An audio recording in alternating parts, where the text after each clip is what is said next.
Manex Ibar, hello. Hello. You are a shaman or medicine man, as you prefer to be called. Yeah. We'll talk with you about what a medicine man or a shaman is. First question, is Manex Ibar your real name? It is my real name. Where does it come from? So Manex is a Basque name that is in the northern Pyrenees of Spain and southern Pyrenees of France. It's this old indigenous culture. And Manex was kind of an old name that was given to the firstborn. And then it kind of became a name. It actually, the original was, it's the west wind. And then it became kind of a name that signified the pain in the butt, old moralist that kept the traditions and everything else. Okay, so you are rehabilitating the name. Exactly. into a much cooler thing. So what's interesting with you also is you're one of the youngest VP at Sony Music. You worked for the United Nations. You organized lots of events about sustainability with Al Gore. Where did you come from being an executive at Sony to a shaman? Yeah, that's a very good question. I wonder that sometimes, how that happened. I was definitely following that kind of very classical career path of the West and had early success and all of that. But it started around 14, I had an out-of-body experience. And then at 16, I met some of my first medicine man teachers by accident, and we can maybe talk about it later. Yeah. But so I had a kind of my own unique spiritual path, which was into shamanism. But I just kept it as my own spiritual thing. Just like, you could be Muslim, Jewish, Christian, Buddhist, whatever. But wasn't you were still doing it when you were an executive. So I was made fun of actually at Sony because I would go to these different retreats and, with Native Americans, and people were like, what are you doing in these weekends? So, but it was fun. And it was not so popular at the time. I was very young at the time. Yeah. So it was kind of a question, and nobody knew what a shaman was. They didn't know what the medicine men were. This was in the 90s and early 2000s. So it wasn't as trendy as today. That's for sure. So how did you make the complete switch? So there was this dance that I went to do, which is called the Naraya. And it's a 3-day, 3-night dance where you go into trance, basically, and spirits come and take you, and you have a vision. And in one of those, it told me that I would go back and move to the Basque Country, and I would have to, be there and find some crystal cave and something. And I was like, this is crazy. And they said it was going to be like next year. Who said that? The vision and the spirits. Okay, but it was your vision, yeah. It was my vision. Okay. And so I was just ignoring it because my ego was definitely on the other path. And then sure enough, 8 months later, I was out back in the Basque Country, and I was wondering what happened.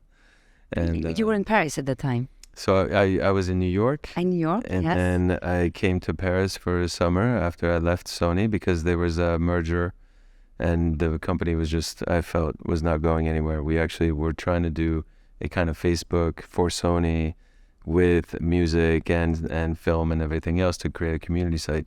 And they said, you have to wait 3 years. And I was like, 3 years on the internet is like 20 years. Like, we can't wait 3 years. In 6 months, it's already going to be out, And they said, we can't, we're merging, and so there's no expansion going on for 3 years. And I decided to leave. So I was working with the UN, I partnered, I had a nonprofit organization that was helping indigenous cultures. So part of my path is I had gone to see the indigenous to learn shamanic spiritual techniques and practices. And then, slowly my life just changed completely.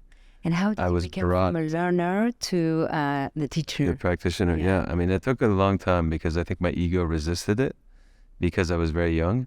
I remember it was in New York after, I think I had just left Sony, and I had 4 of my teachers that called me in that week, and they all were like, you should start charging for the work that you're doing. And I was like, just healing my friends or, whatever.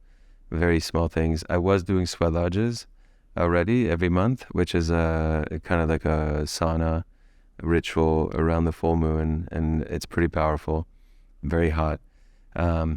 But so, I was healing some people, but basically like it wasn't a career. It was just, that was my practice, and it was fun. And so 4 teachers called that week, and they all said, you need to start charging and really taking this as your career. And I was like, no, you guys are crazy. I'm 25. What am I going to say to a 60-year-old that's had 3 divorces and 10 kids and what? Nothing. And he's like, trust spirit. And I was like, okay. And so I resisted. And then I did heal, actually, this model, Christelle, who actually brought me to Paris and said, come. And then she's the one that actually forced it a little bit on me, where she had 50 friends when I came that wanted sessions with me, but I didn't do sessions. And I was like, I don't know what I'm doing. I don't know why you brought 50 people. So how do you get the confidence to be like a real it took a while. Medicine man? It took a while, and I think it was more from the results, So those 50 people came, and each of them had changes and transformations.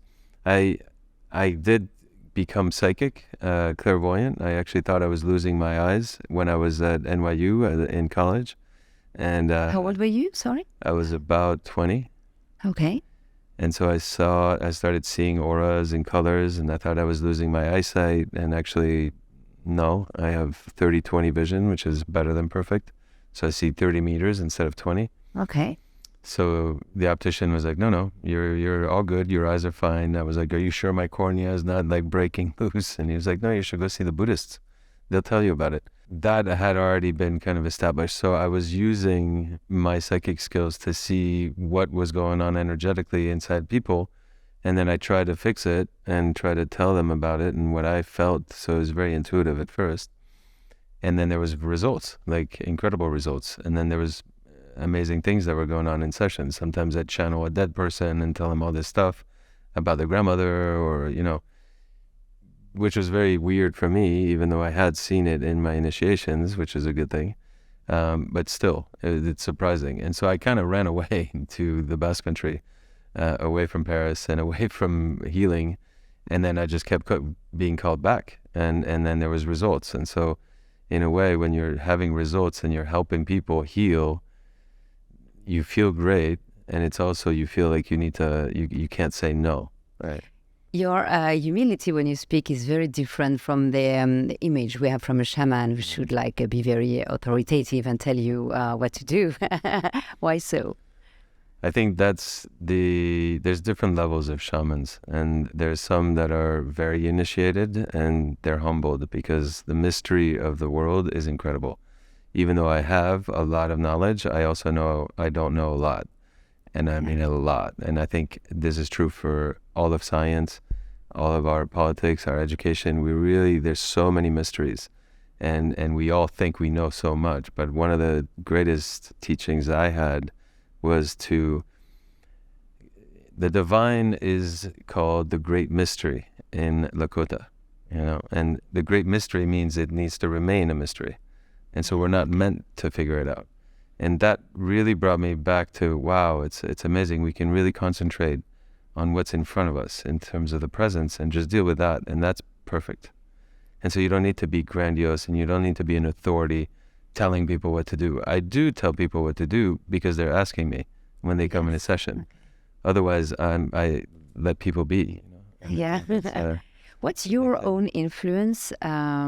Would you say, you've been talking with indigenous or First Nation people, depends on how we call them. Is it very important, or Buddhism? What's shaping you? So I had a lot of Buddhist training. There was a lot of the first parts. I did Bun training.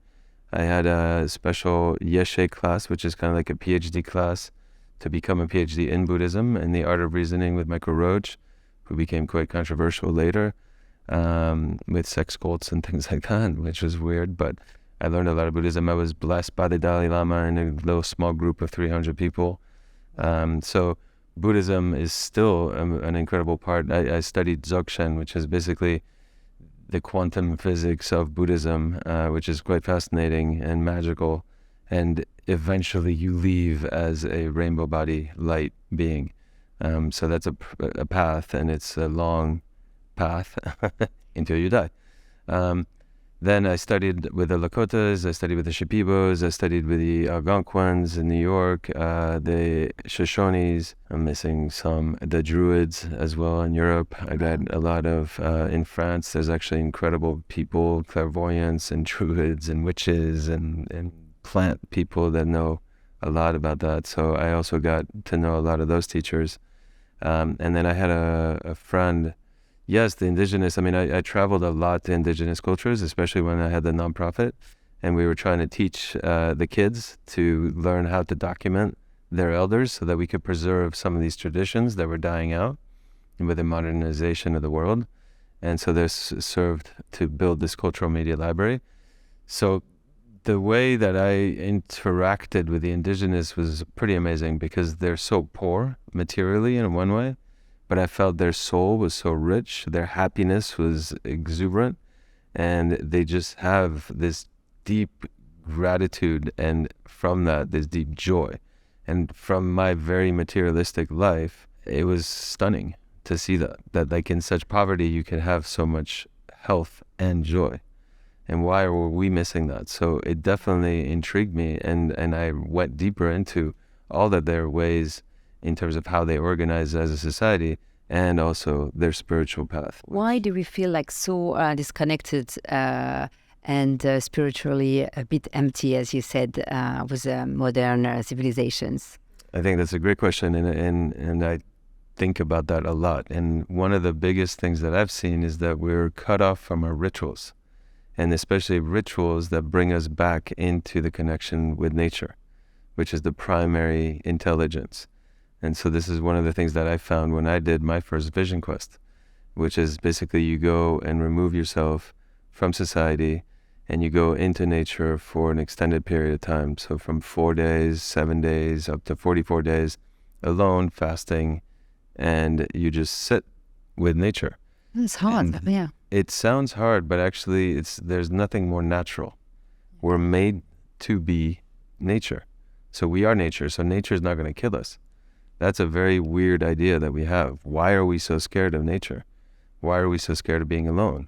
Those are two huge problems, that terrorize us and bring us so much fear. But longevity is a bit longer now than before. Of course. We live longer, yeah. Of course. Even though there's been examples of different cultures, indigenous cultures, where they outlive us, Okay. in different places in Okay. Mexico, in Kashmir, in different places, they live, a majority of them live past 100. Okay, I didn't know that. So there's been ways that I think medicine all comes from plants anyways. Our whole pharmaceutical industry is based off plants.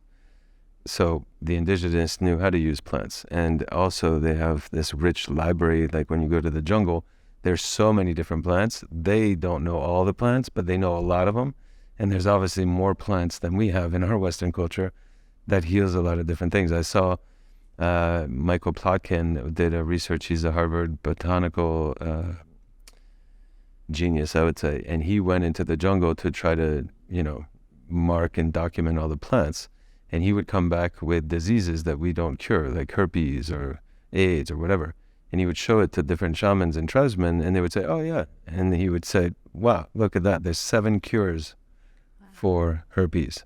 Okay, well. Why don't we have that? So I think there's a misunderstanding that indigenous or First Nation people are not as civilized as us because we see it that way, because we think we're civilized, but it's actually the opposite. And actually, when you talk to indigenous people, they think we're animals and savages. Really? Yeah. Okay, and that they're civilized. You go to the Kogis, for example, in Colombia, they consider themselves our older brothers because they're trying to help us understand that we're disconnected.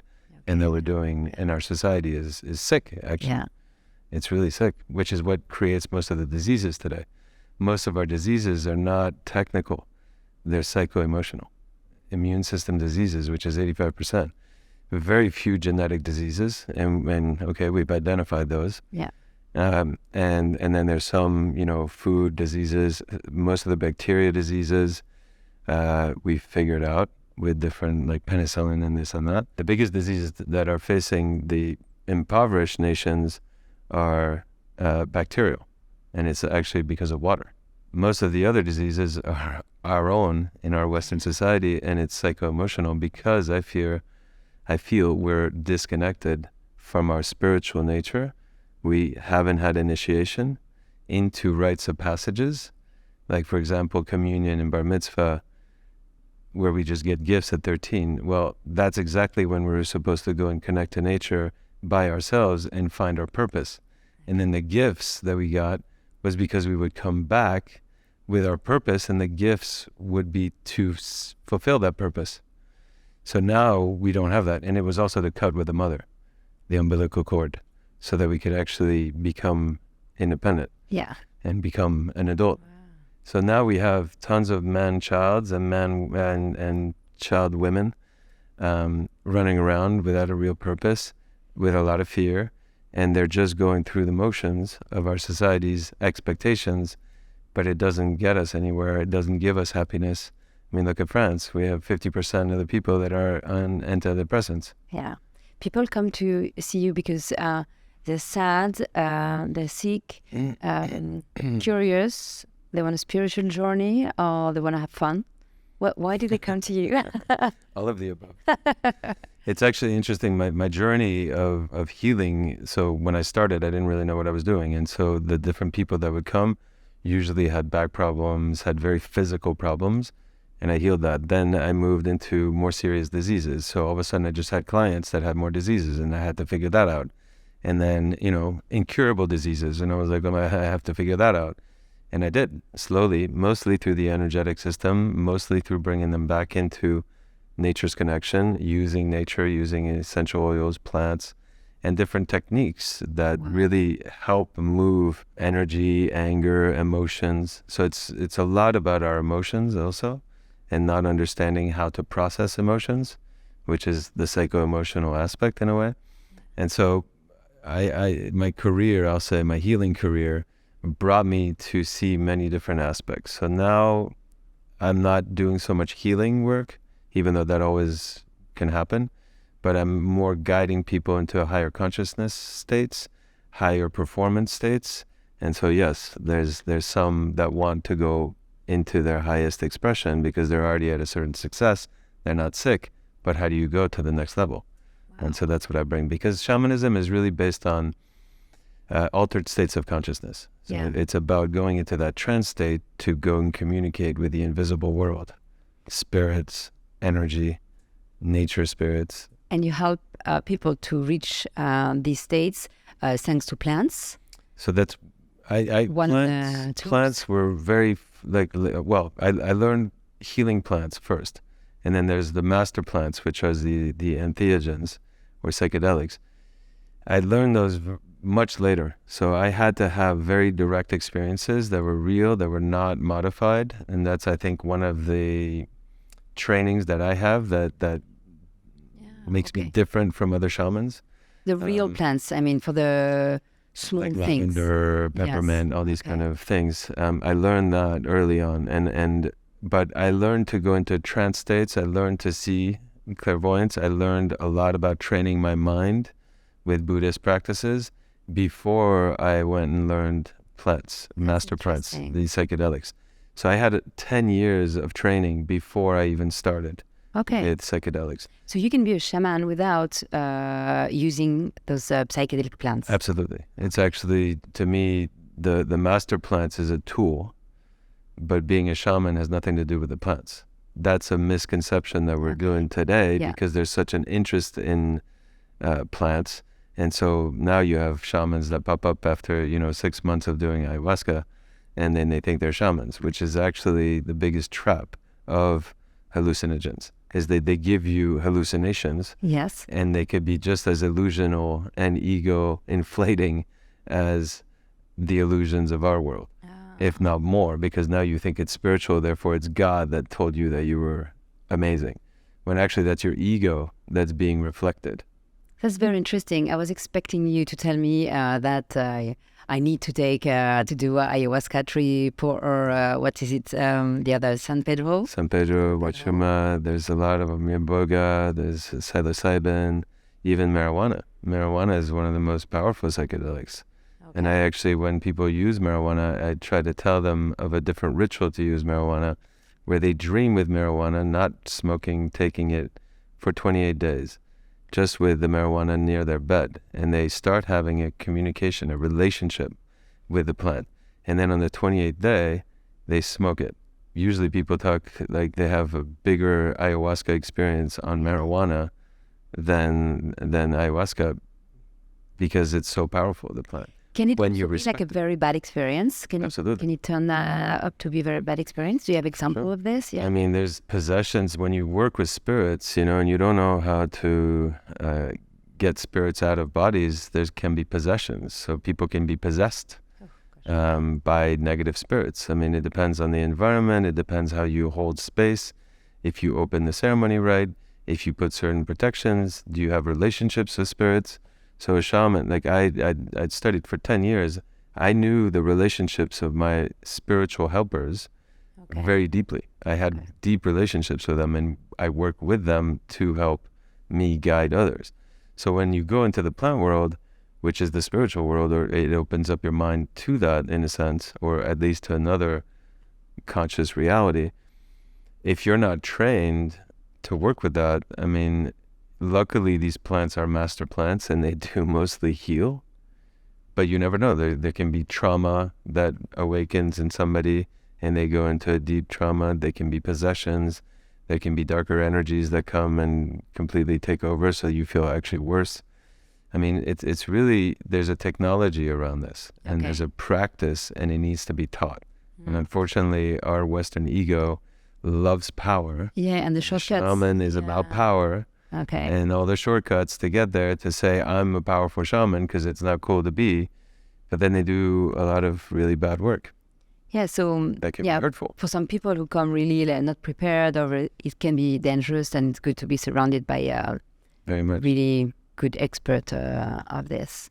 Because you really have to know how to decipher the illusions versus the true message that the plant is trying to give you. And when you're cleaning, purging ego, emotions, and all this, you're seeing it visually. But that doesn't mean the visual is actually the lesson. That might actually be the garbage. So by reattaching yourself to it, you're actually bringing it back in. So having the proper guidance, and this is the problem. I mean, we have a lot of people that don't speak Spanish or Quechua, and they go to the jungle and they don't know how to speak to the shaman. So the shaman sings the songs and all this, but it's a very personal experience, and there isn't the guidance. One of the things that I did was really build a whole program around guiding somebody, helping them first be stable energetically, and then you can enter into different altered states. Because if you're not stable energetically, going into that state, you're going to just see your disruptance. And usually you amplify it, and then you go back into a loop, and you don't know how to get out of it. Wow. Versus if you're really balanced first, then you can pierce and go much higher. And this is what I try to do. So for me, there's session work beforehand. There's stabilizing energy is really important. And I actually started an essential oil company called Fréquence to do that. And then from there, you can do other work. And usually I do altered consciousness with drums, with different meditations, with other techniques before I even bring in the plants. Wow. Okay. Can you do that with a friend, or this experience with a friend, or as a couple, or it's an individual journey? No, you can do it with friends. You can do it as a couple. It's amazing because love is a journey of being together. With friends, you might feel inhibited because of the friendship, so you might hold in. So I'm wary sometimes of that, but at other times it's really amazing. But yeah, mostly it's an individual journey. I mean, we have our own unique spiritual journey, which is another thing. We don't have generic spirituality, that doesn't exist. We're all unique beings. We all have unique genes, and so we have a unique relationship to spirit, and we have a unique spiritual journey for transformation. What's your best memory as a medicine man? As a medicine man, wow, I have a lot. After having drowned in the Pacific Ocean and somehow being saved, I was. This was in Mexico, in Baja, Mexico in 2007. And I drowned, and my shoulder popped out, and I just couldn't swim. I got pulled out in 3 waves, done. went into the black, no white light tunnel or anything. I just blacked out. And then the next thing I know, I'm on the beach coughing very much like a movie, but my shoulders still popped out. And I try to pop it back in. Anyways, go back to my spot after it's all back, and I cried massively. There was some emotional release that was really deep from having died. And then this blue whale popped out while there was the sunset. And I just could see, I mean, she was 20 meters away. Is it a real one? It was a real blue whale, like no hallucinogens. And it was such an awe moment because it was so beautiful. And then she also taught me how to sing, because she was like, sing, it's fine. Like, you're safe. Like, we love you, you know? And she was so comforting while I was breaking down, basically. and then because I was so stuck crying and I'm in awe, and she was like, sing, no, sing now. And I kind of, and then actually, and that came out. And then I was like, wow, what just came out of my mouth? And then she was like, see, now you're singing shamanically. That's what it is. And she was so nice. And she just danced while I was singing, getting over this insane trauma. And the sunset was going on, and it was absolutely beautiful. And the woman that helped, that was further on the beach, that helped me put my shoulder back in, was there and actually got to see the whale as well. Do you think she saved you, the whale? I would say, yeah. I mean, it's hard to say, but I would think so. Oh, that's beautiful. And then she taught me how to sing shamanically. So, of course, the next 4 days in my vision quest, I was trying to be like... So you didn't know how to sing before, and since now you can sing. I can sing like this. The throat singing, exactly. And I use that in my healing. I mean, of course, my background as a sound engineer, there was a lot about music, but no, I did not know how to sing that way at all. What's your worst memory as a shaman? I mean, there's so many different horror stories. They're kind of funny now. So okay. I think some of the scariest were possessions, like spirit possessivities, where you see people's eyes rolling and they're completely possessed. And the first time that happened, that definitely was freaky. And you kind of don't know what to do because you just want it to stop, but there's a demon or there's an entity, there's something inside this other person. I mean, it's like you're fine, and then all of a sudden you're rolling and you're jumping and your body's contortion, and what do you do? And so that was a hard memory, I'll say. Yeah. But I think probably the worst is in the last 4 years, seeing all the pseudo shamans that are coming out and doing a lot of harm because they want to play with this power, but they have no training. Yeah, I guess it must be like confusing for people. And I mean, I joked that I was going to get a shaman police, t-shirt. You should, but, a label. I don't want to get into that game. I mean, I think you just let things happen, and hopefully you get the education so that people feel safe. There is an interview process that you should feel safe with a shaman. You should know who you're going to. They should know you, if they don't know who you are, what your stories are, what your energy is, what your psyche is, how are you going to work with this person? And you're going to take one of the most powerful plants that brings you into a whole different level, and you have no training. Like, you really need to know your guide and that they know what they're doing. And sometimes just because they're indigenous does not mean they're a good shaman. When you were a child, do you think you had predispositions for this? What kind of child were you, and what kind of parents did you have? I'm really curious. I had kind of a very beautiful childhood where my grandparents were together for over 56 years. They had 4 kids. All the 4 kids were married with 3 or 4 kids, and we would all get together on weekends. And so it was this huge family kind of farm, and we had a sustainable farm because my grandfather really believed in that. That's a very Basque, because the Basque are indigenous in Europe in a way. And they have those old traditions, like you have to be feeding yourself from the land with a farm, dealing with animals, and be sustainable. I love the Basque country. It's super good. And so I grew up that way with a very strong sense of you're Basque, you're not French, or you're not American, even though those are your passports. Yeah. And so that was important. But I was unique.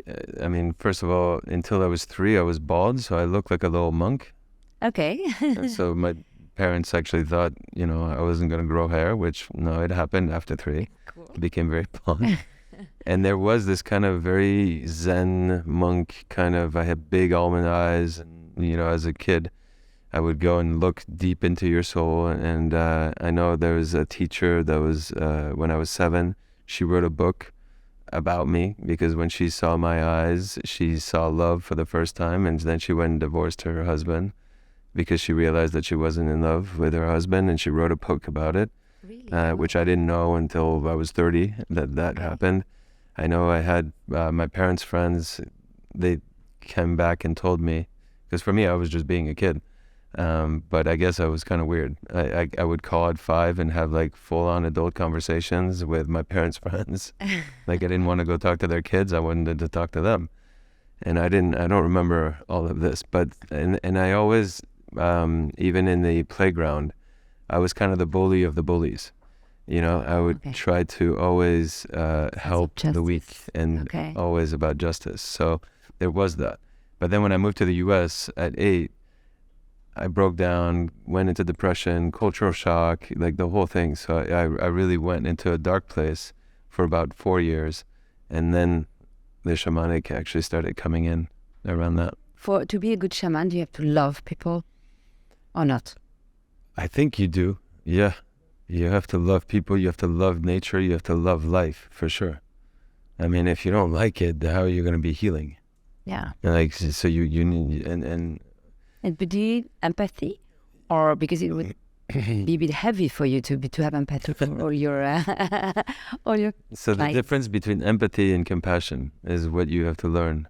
So being empathetic is great. I mean, you feel the other, but you also take on, and you usually go into their vibration. Whereas compassion, you stay in your own frequency, even though you're compassionate about the other, so you can feel the empathy. You don't fall into their energy. You stay high, which can feel cold and almost mean sometimes. But it's actually giving them the stability for them to get out of their own situation. Yeah. And so I had to learn to do that, because at first I was way empathetic.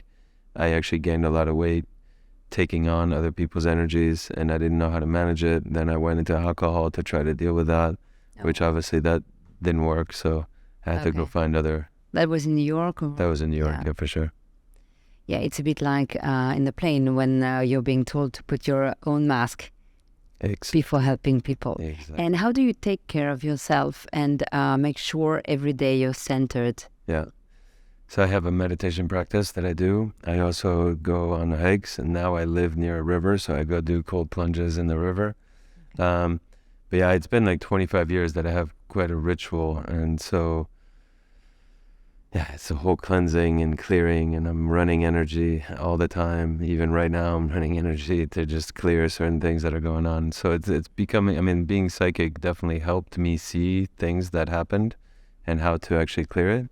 But good food, I've been eating like healthy food. I'm not a vegan. I tried that, but it's really, to me, you have to feel and eat from your body and not from your mind. And that's a very hard thing, because we have a lot of diets from our minds, or vegan, or I'm going to be carnivore, or whatever it is. It's all mental. Whereas our body knows what it wants and what it needs. And if you follow your needs, it's a great thing. Now, the problem is that we've been all corrupted. And so you have to do a cleanse first to reboot. And then you go into that. And I did many, many fasts, many, many cleanses. I still do fasts twice, if not 4 times a year. I did a lot of vision quests, which is this nature immersion for all the way up to 44 days. So, but, and then I use my essential oils like every day. So I put my essential oils on, which is also helping rebalance energy. And then there's some days, I'm not a purist. Like I think there's a lot of shamanic confusion sometimes, because there isn't this kind of purist where, I'm only eating, vegan, and I'm meditating and I'm very pure. Shamanism is about living duality. And so it's embracing the dark as much as you embrace the light. And actually, the more you embrace the dark and the pollution and all this stuff, the more you actually go into the light. And you start seeing how duality exists, And we need duality to create a flux. It's like electricity. You need the plus and the minus. You need the man and the woman to make a baby. Okay, You know?